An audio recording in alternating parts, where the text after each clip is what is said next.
Capital TV Uttar Pradesh देख रहे हैं आप। मैं हूं आपके साथ राधिका राज।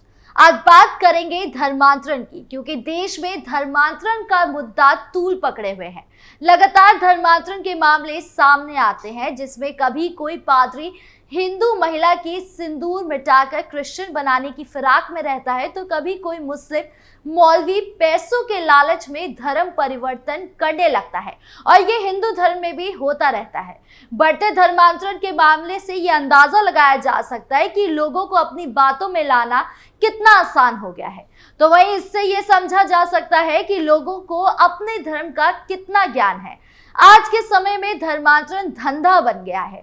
चंद पैसों के लिए लोग जबरन धर्मांतरण करने लगे हैं। माना हमारा संविधान धर्म का प्रचार करने की अनुमति देता है, लेकिन उसका गलत इस्तेमाल करने का हक किसी को भी नहीं। ताज्जुब होता है ये सोचकर कि धर्मांतरण के मामले ज्यादातर शादीशुदा जोड़ों में देखने को मिल रहे हैं। कभी कोई अब्दुल आनंद बनकर हिंदू महिला को झांसे में ले लेता है, तो कभी कोई अब्दुल हिंदू लड़की को काट कर फ्रिज में ठंडा होने छोड़ देता है। इस तरह के मामले लगातार सामने आ रहे हैं। यूपी में इस तरह के मामले कई सामने आए और अब बढ़ते बढ़ते देश के कोने कोने में पहुंच गए। और इसी क्रम में एक और हैरान कर देने वाला मामला उत्तराखंड से आया है, जहां एक मुस्लिम महिला ने अपने हिंदू पति का जबरन धर्मांतरण कराने की कोशिश की। तो क्या है पूरा मामला, बताएंगे आपको विस्तार से इस स्पेशल स्टोरी में। दरअसल उत्तराखंड के रुद्रपुर में एक युवक के लिए दूसरे धर्म की लड़की से प्रेम विवाह करना जंजाल बन गया। शादी के बाद पत्नी अपने हिंदू पति पर मुस्लिम धर्म अपनाने का दबाव डालने लगी, लेकिन पति के विरोध करने पर पत्नी ने अपने बेटे का ही खतना कर डाला और संपत्ति बेचकर फरार हो गई। वहीं पति ने आरोप लगाया कि उसकी पत्नी अपने ही धर्म के एक युवक के साथ मिलकर उसके हत्या की साजिश रच रही थी, जिसके बाद युवक की तहरीर पर पुलिस मुकदमा दर्ज कर जांच शुरू करे। यानी पत्नी का लव एंगल तो चल ही रहा था, साथ ही साथ पति का जबरन धर्मांतरण करने की कोशिश थी, जिसमें मासूम बच्चे को भी घसीटा गया। अब ऐसे में कई तरह की बातें हो रही है कि कहीं पत्नी ने अपने लवर के कहने पर तो नहीं किया। हालांकि पति पत्नी की लव मैरिज थी। ऐसे में ये सवाल उठता है कि ये प्रेम था या सोची समझी साजिश। 10 साल पहले हुआ था प्रेम विवाह। जानकारी के अनुसार उत्तर प्रदेश के बलरामपुर जनपद के महाराजगंज तराई क्षेत्र के गांव निवासी अमित सिंह ने 10 साल पहले गोरखपुर के ग्राम उरावा गोला निवासी एक मुस्लिम युवती से प्रेम विवाह किया था। युवती का नाम सदरुन निशा है। अंतरजातीय विवाह होने के कारण युवक के परिवार को जान के खतरे का डर था। युवक उस समय लुधियाना पंजाब में नौकरी कर रहा था, जिसके बाद युवक रोजगार की तलाश में अपनी पत्नी के साथ रुद्रपुर आ गया, जहां कुछ समय तक दोनों का जीवन एक साथ सही चला। इसी दौरान युवक की पत्नी की मुलाकात मुस्लिम समुदाय के कुछ लोगों से हुई, जहां उसकी मुलाकात निजामुद्दीन नाम के युवक से करवाई गई, जिसके बाद निजामुद्दीन और युवक की पत्नी के बीच मित्रता हो गई। बेटे का खतना कर पुश्तैनी जमीन बेची। बता दें कि वर्तमान में अमित और सदरुन निशा का 8 साल का बेटा है, जिसका नाम सचिन है। बेटे तो इस धर्मांतरण के खेल में फंसा ही, लेकिन उससे पहले पत्नी पर निजामुद्दीन से मुलाकात के बाद पति पर लगातार धर्मांतरण और गोमांस खाने का दबाव बनाने का आरोप है। युवक ने जब इनकार किया तो उसकी पत्नी अचानक गायब हो गई। वो निजामुद्दीन नाम के युवक के साथ रहने लगी। वहीं उसने अपने बेटे का खतना भी कर दिया था। बता दें कि इतना कुछ करने के बाद भी पत्नी फिर वापस आई, जिसके बाद युवक घबराने लगा कि अब ये क्या करेगी मेरे साथ। लेकिन बता दें कि महिला पश्चाताप करते हुए 1 साल से फिर से साथ रहने लगी। हत्या कराने की दी धमकी। वो कहते हैं ना, इंसान की आदत बदल सकती है लेकिन फितरत नहीं। 1 साल से फिर साथ रहने रही महिला ने फिर वही किया जो किसी ने कभी नहीं सोचा था। दरअसल बीते 15 नवंबर को उसकी पत्नी पैतृक संपत्ति बेचने के बाद घर पर रखे 70,000 रुपए, दस्तावेज और कपड़े लेकर फरार हो गई, जिसके बाद युवक ने रामपुरा चौकी में तहरीर दी, मगर कोई कार्यवाही नहीं हुई। युवक ने तहरीर देते हुए पुलिस को बताया कि निजामुद्दीन फोन करके युवक को धमका रहा है। उसकी पत्नी को उसके पास भेजने से इनकार कर दिया। यहाँ तक कि निजामुद्दीन ने युवक को कानूनी कार्यवाही करने पर उसकी हत्या करने की भी धमकी दी। युवती को पुलिस ने किया गिरफ्तार। बता दें कि निजामुद्दीन ने धमकी दी थी कि 1 हफ्ते के अंदर रुद्रपुर शहर को छोड़ देना, वरना अंजाम भुगतना पड़ेगा। लेकिन युवक ने गंभीरता से काम किया और तुरंत पत्नी और लवर की शिकायत पुलिस थाने में जाकर की, जिसके बाद इस मामले को गंभीरता से लेते हुए पुलिस ने मुकदमा दर्ज किया।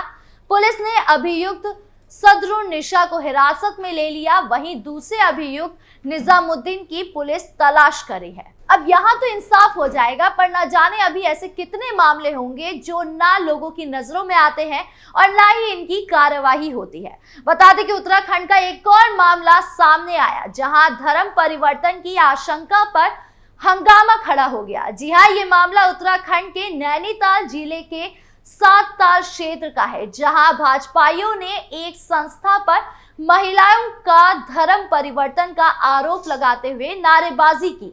मामले में भाजपा के पूर्व मंडल अध्यक्ष का कहना है कि संस्था की ओर से महिलाओं को दूसरे धर्म की किताबें पढ़ाई जा रही थी, जिसके बाद नारेबाजी और तेज हो गई और विरोध बढ़ता देख वहां मौजूद महिलाएं वाहनों में सवार होकर चली गई।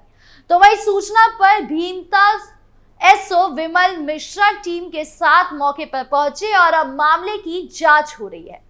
पढ़ाई जा रही थी दूसरे धर्म की किताबें। बता दें कि मौके पर पहुंची पुलिस ने वहां मौजूद कुछ महिलाओं से पूछताछ की तो उन्होंने धर्म परिवर्तन जैसी किसी भी घटना से इनकार कर दिया।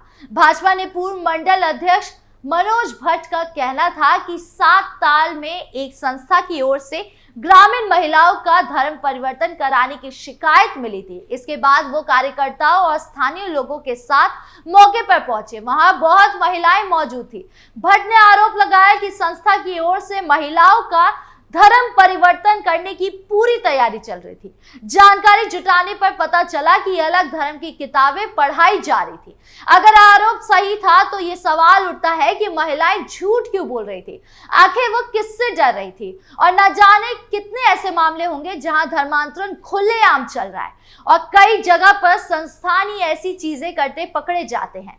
ऐसे संस्थान, ऐसे मंदिर, ऐसे लोगों पर कार्यवाही होने की सख्त जरूरत है, वरना पास में खड़ा अब्दुल आनंद बनकर कब क्या कर दे किसी को क्या पता। जैसा कि मैंने बताया, धर्मांतरण देश के कोने कोने तक बढ़ता ही जा रहा है और इसी क्रम में राजस्थान भी इसका शिकार होता नजर आ रहा है। दरअसल पिछले कुछ सालों से राजस्थान में धर्मांतरण के कई मामले देखने को मिले हैं। कुछ धर्म हिंदुओं को पैसे और अन्य तरह के लालच देकर उनसे धर्म परिवर्तन करवा देते हैं।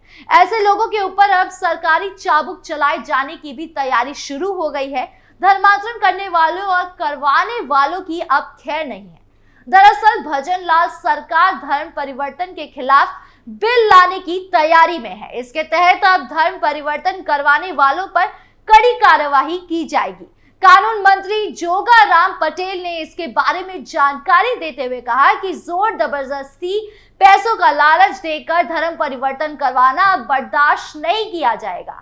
इसे लेकर विधि विभाग बिल का मसौदा तैयार करने में जुटा हुआ है। धर्मांतरण को लेकर भजनलाल सरकार बड़ा फैसला लेने जा रही है। अब धर्म बदलवाने और उसमें सहयोग करने वालों को सख्त सजा दी जाएगी। विधि विभाग धर्म परिवर्तन के खिलाफ बिल के ड्राफ्ट को फाइनल करने में जुटा हुआ है, यानी जल्द ही इसे लागू करने की भी तैयारी चल रही है। मिलेगी कड़ी सजा। भजनलाल सरकार जल्द धर्मांतरण विरोधी कानून लेकर आ रही है। नए कानून में धर्म बदलवाने और उसमें सहयोग करने वालों को सख्त सजा दिलाने का प्रावधान शामिल करने का मसौदे पर काम चल रहा है। इसको लेकर कानून मंत्री जोगाराम पटेल ने जानकारी दी। उन्होंने कहा कि सरकार धर्म परिवर्तन के खिलाफ सख्त कार्यवाही करने का मन बना चुकी है। इसके चलते विधि विभाग धर्म परिवर्तन के खिलाफ बिल के ड्राफ्ट को फाइनल करने में जुट गया है। मीडिया रिपोर्ट्स के मुताबिक राजस्थान से खास बात करते हुए कानून मंत्री जोगाराम पटेल ने कहा कि राजस्थान में धर्म परिवर्तन की बढ़ती घटनाओं को लेकर राज्य सरकार गंभीर है। अगले विधानसभा सत्र तक आ सकता है बिल। बता दें कि मंत्री जोगाराम पटेल ने कहा कि सरकार अगले विधानसभा सत्र में धर्म परिवर्तन के खिलाफ बिल लाने जा रही है। इसके लिए विधि विभाग बिल का ड्राफ्ट तैयार करने में जुटा हुआ है। उन्होंने कहा कि कोई भी जोर जबरदस्ती पैसों का लालच देकर धर्म परिवर्तन करवाता है तो ये गलत है, इसे बर्दाश्त नहीं किया जाएगा। उनके खिलाफ इस बिल में कड़ी सजा दिलाने के प्रावधान लाए जाएंगे। हालांकि बढ़ते धर्मांतरण के मामले को देखकर हर राज्य के सरकार को कदम उठाने की सख्त जरूरत है। ऐसे में देखना होगा कि कब तक सरकार इस गंभीर मामले पर ठोस कदम उठाती है। आपको क्या लगता है कमेंट बॉक्स में बताएं और वीडियो अच्छी लगी हो तो लाइक करें और चैनल को सब्सक्राइब करना ना भूलें। नमस्कार।